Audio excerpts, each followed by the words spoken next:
ఉన్నారు ఆ 2 లక్షల ఉద్యోగాలు వచ్చే 6 నెలల్లో ఎలా నింపబోతున్నారు ఆ జాబ్ క్యాలెండర్ను విడుదల చేసి ఆనాడు ఇచ్చిన మాట ప్రకారంగా వచ్చే 6 నెలల్లో 2 లక్షల ఉద్యోగాల నియామకాల ప్రక్రియ పూర్తి చేయాలని డిమాండ్ చేస్తున్నాం.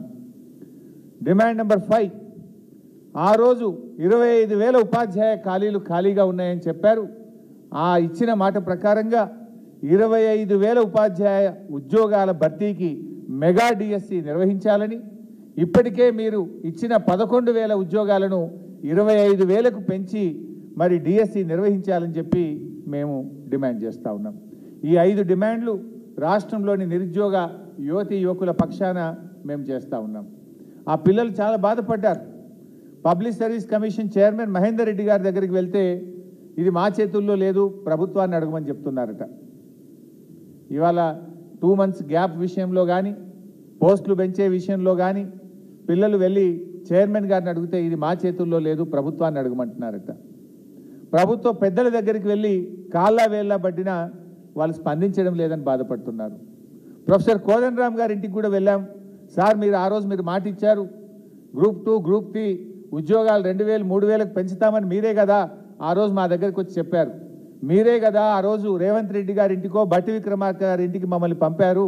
మళ్ళీ ఇవాళ మీరే బాధ్యత తీసుకొని మాకు ఆ ఉద్యోగాలు ఇప్పించాలని కోదండరామ్ గారి దగ్గరికి వెళ్తే మాకు స్పందన దొరకడం లేదని ఆ పిల్లలు వాపోతూ ఉన్నారు. అందువల్ల నేను కోదండరామ్ సార్ని కూడా కోరుతా ఉన్నా, ఆ రోజు మీరు నిరుద్యోగ యువతి యువకులకు ఎన్నో ఆశలు కల్పించారు.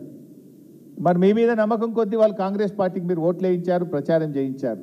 మరి ఈరోజు ఆ బాధ్యత తీసుకోండి. ఆ రోజు నిరుద్యోగ యువతి యువకులకు మీరు ఇచ్చిన బాధ్యత ఈరోజు తీసుకోవాలని కోదండరామ్ గారిని కోరుతా ఉన్నా.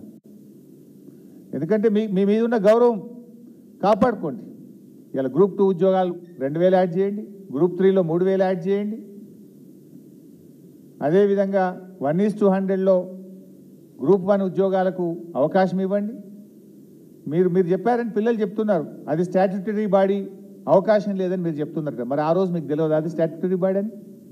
ఆ రోజు మీరు 1:100 అవకాశం ఇస్తామని మీరే కదా ఈ పిల్లల్ని రెచ్చగొట్టారు.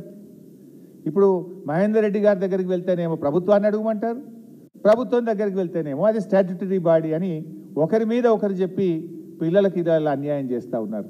దీని మీద తక్షణమే స్పందించాలని, ఈ 5 డిమాండ్లను మీరు వెంటనే ఆమోదించి ఈ రాష్ట్రంలోని నిరుద్యోగ యువతి యువకులకు మేలు చేయాలని, ఇచ్చిన హామీ నిలబెట్టుకోవాలని బీఆర్ఎస్ పార్టీ డిమాండ్ చేస్తుంది. ఒకవేళ మీరు స్పందించకపోతే తప్పకుండా రాబోయే రోజుల్లో ఈ రాష్ట్రంలోని నిరుద్యోగ యువతి యువకుల మధ్య వాళ్ళ పక్షాన పెద్ద ఎత్తున ప్రజా పోరాటానికి కూడా శ్రీకారం చుడతాం. వాళ్ళకు న్యాయం జరిగేదాకా వాళ్ళకు వెన్నంటి ఉంటామని చెప్పి ఈ ప్రభుత్వాన్ని హెచ్చరిస్తూ ఉన్నాం. మొదటి అంశం అయిపోయింది భాయ్ సాబ్, మరి 3 న్యాయం చేయాలి మిత్రమా. అన్నీ మరి చాలా పబ్లిక్ ఇష్యూస్ మాట్లాడుతున్నా నేను. I request you to please do justice. ఇక రెండో అంశం, రాష్ట్రంలో ప్రభుత్వం ఏర్పడి 6 నెలలైంది. ఆ రోజేమో డిసెంబర్ 9వ తేదీ మొదటి రోజే 6 గ్యారెంటీలు అమలు చేస్తామన్నారు. ఇక ప్రచారంలో అయితే ఊరూరా ఉదరగొట్టినారు. కానీ కాంగ్రెస్ నేతలు నేడు పాలకులుగా మారిన తర్వాత కనీసం వాటి ఊసే ఎత్తుతలేరు. ఇలా పరిస్థితి ఏంటంటే గ్రామాల్లో ఒక ప్రజాప్రతినిధిగా మేము ఊళ్ళలో తిరిగినప్పుడు పాపం అవ్వా తాతలు వచ్చి బిడ్డ ఏప్రిల్ నెల పింఛన్ పడలేదు అని అడుగుతున్నారు, బిడ్డ మే నెల పింఛన్ రాలేదు అంటున్నారు. కేసీఆర్ ఉండగా నెల నెలా పింఛన్లు వస్తుండే బిడ్డ, బ్యాంకు చుట్టూ తిరిగి తిరిగి అలసిపోతున్నాము, బ్యాంకు దగ్గరికి పోతే పోస్ట్ ఆఫీస్ దగ్గరికి పోతే ఇంకా పింఛన్ పడలేదు పో అంటున్నారు. ఇది ఏంది బిడ్డ అని అడుగుతా ఉన్నారు ఈరోజు. ఆనాడేమో అవ్వా నీ పింఛన్ ఎంత, ఇక వస్తుంది ఇందిరమ్మ రాజ్యం, డిసెంబర్ 9న 4,000 పింఛన్ ఇస్తామని ఉదరగొట్టిరి. ఇప్పుడు కనీసం కేసీఆర్ గారు ఇచ్చిన ఆ 2,000 పెన్షన్ కూడా నెల నెలా ఇవ్వని దుస్థితి ఇవాళ ఈ రాష్ట్రంలో నెలకొన్నది. ఏప్రిల్ నెల పెన్షన్ ఇంతవరకు పడలే, మే నెల పెన్షన్ ఇంతవరకు పడలే. ఇవాళ జూన్ 16వ తేదీ 17 అంటే ఏమైపోయింది? ఓట్లు డబ్బలు పడ్డాక పార్లమెంట్ ఎన్నికలు ముగిసిన తర్వాత ఇవాళ 2 నెలల పెన్షన్ ఆగింది. రాష్ట్రంలో అనేక జిల్లాల్లో ఏప్రిల్ నెల పెన్షన్ వల్లే, మే నెల పెన్షన్ అయితే ఏ జిల్లాలో కూడా పడలేదు. ఇలా రెక్కాడితే డొక్కాడని వాళ్ళు గా 2000 రూపాయలు వస్తే ఇంత మందు గోళీలో సూదీలకో ఇంత బుక్కడి అన్నం తిని బతికేటువంటి ఆ భాగ్యుల పట్ల ఈ ప్రభుత్వానికి ఎందుకు అంత చిన్న చూపు అని నేను అడుగుతా ఉన్నా. మీ ప్రాధాన్యత ఏంది?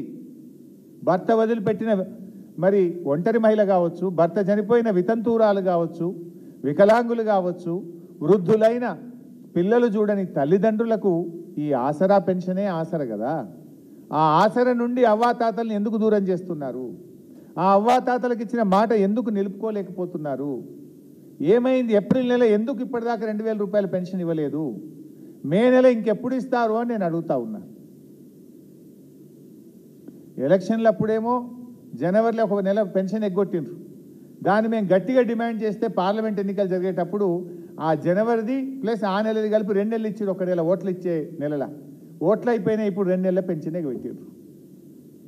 ఇది ఎక్కడి మోసం?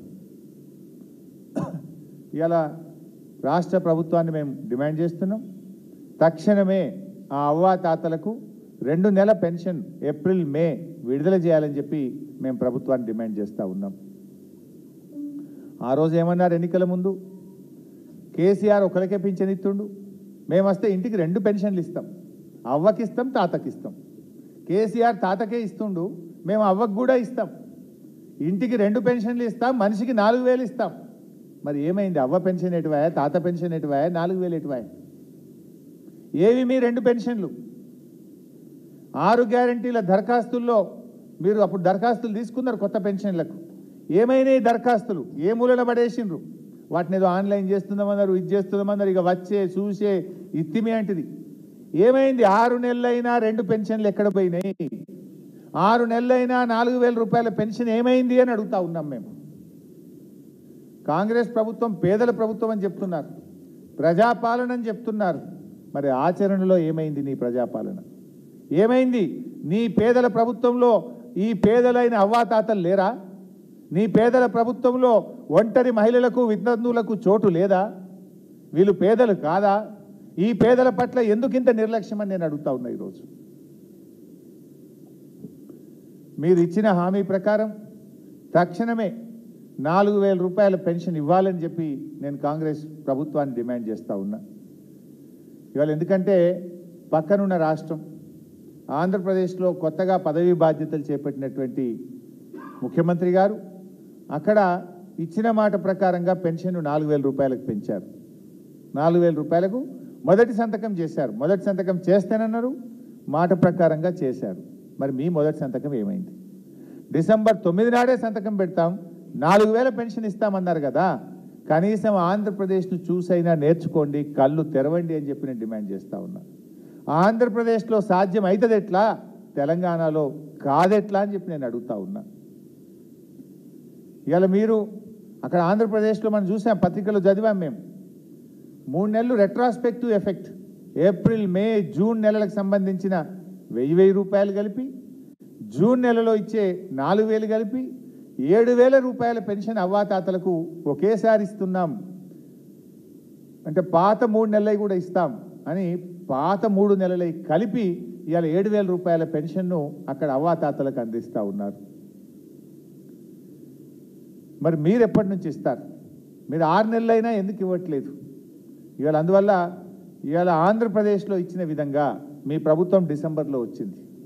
డిసెంబర్ నుంచి ఇప్పటికి 6 నెలలు గడిచిపోయింది. అంటే 6 నెలల 12,000 రూపాయలు ప్రతి అవ్వాతాతకు, రాష్ట్రంలో వృద్ధులైన పేదలకు, ఆసరా పెన్షన్దారులకు ఒక్కొక్కరికి 12,000 రూపాయలు ఈ కాంగ్రెస్ ప్రభుత్వం బాకీ పడ్డది. ఆ 12,000 ప్లస్ ఈ జూన్లో ఇచ్చే 4,000 కలిపి 16,000 రూపాయల పెన్షన్ డబ్బులు ఈ ఆసరా పెన్షన్దారులకు ఇవ్వాలని చెప్పి బీఆర్ఎస్ పార్టీ పక్షాన్ని డిమాండ్ చేస్తున్నాం. పక్కన ఆంధ్రప్రదేశ్ ఇచ్చినప్పుడు మీరు ఎందుకు ఇవ్వరు? ధనిక రాష్ట్రం అన్నారు కదా, మరి ఎందుకు మీరు 16,000 ఇవ్వరు? ఆంధ్రప్రదేశ్ ఇలా పాత బకాయిలతో కలిపి ఇవ్వగలిగినప్పుడు మీరెందుకు వెనకడుగు వేస్తున్నారు? ఎందుకు ఈ పేదల పట్ల మీరు నిర్లక్ష్యము, మరి ఈ పక్షపాతాన్ని చూపిస్తున్నారని చెప్పి నేను అడుగుతా ఉన్నా. పక్క రాష్ట్రంలో హామీ సాధ్యమైనప్పుడు తెలంగాణ రాష్ట్రంలో ఎందుకు సాధ్యం కాదు? మీరు మరి వాళ్ళని చూసైనా కళ్ళు తెరవండి, వాళ్ళని చూసైనా నేర్చుకోండి. మీరు తక్షణమే ఆ 6 నెలల పెన్షన్ బకాయిలు మరియు ఈ నెల నుంచి 4,000 రూపాయలు కలిపి అవ్వాతాతలకు ఇవ్వాలని చెప్పి మేము డిమాండ్ చేస్తూ ఉన్నాం. ఏప్రిల్ మేలే కూడా మీరు ఇంకా ఇవ్వలేదు. ఆ 2 నెలలే కూడా తక్షణమే మరి 4,000తో కలిపి తక్షణమే ఏప్రిల్ మే నెల పెన్షన్లు పెంచిన పెన్షన్లు కలిపి ఇవ్వాలని చెప్పి కూడా మేము ఈ రాష్ట్ర ప్రభుత్వాన్ని డిమాండ్ చేస్తూ ఉన్నాం. అదేవిధంగా దివ్యాంగులు, ఇవాళ దివ్యాంగుల విషయంలో భారతదేశంలోనే అతి ఎక్కువ పెన్షన్ ఇచ్చింది కేసీఆర్ గారి ప్రభుత్వం. ఈ దేశంలో 28 రాష్ట్రాల్లో ఎక్కడ లేని విధంగా దివ్యాంగులకు 4,016 రూపాయల పెన్షన్ ఇచ్చింది కేసీఆర్ గారి ప్రభుత్వం. కానీ ఇదే కాంగ్రెస్ పార్టీ వాళ్ళ మేనిఫెస్టోలో మేము అధికారంలోకి వస్తే మొదటి నెల నుంచే 6,016 ఇస్తామని చెప్పారు. మరి ఇవ్వండి దయచేసి. రాష్ట్రంలో దాదాపు 5-6 లక్షల వికలాంగులు ఉన్నారు. వారందరికీ కూడా మీరు ఇచ్చిన మాట ప్రకారంగా 6,000 రూపాయల ఆసరా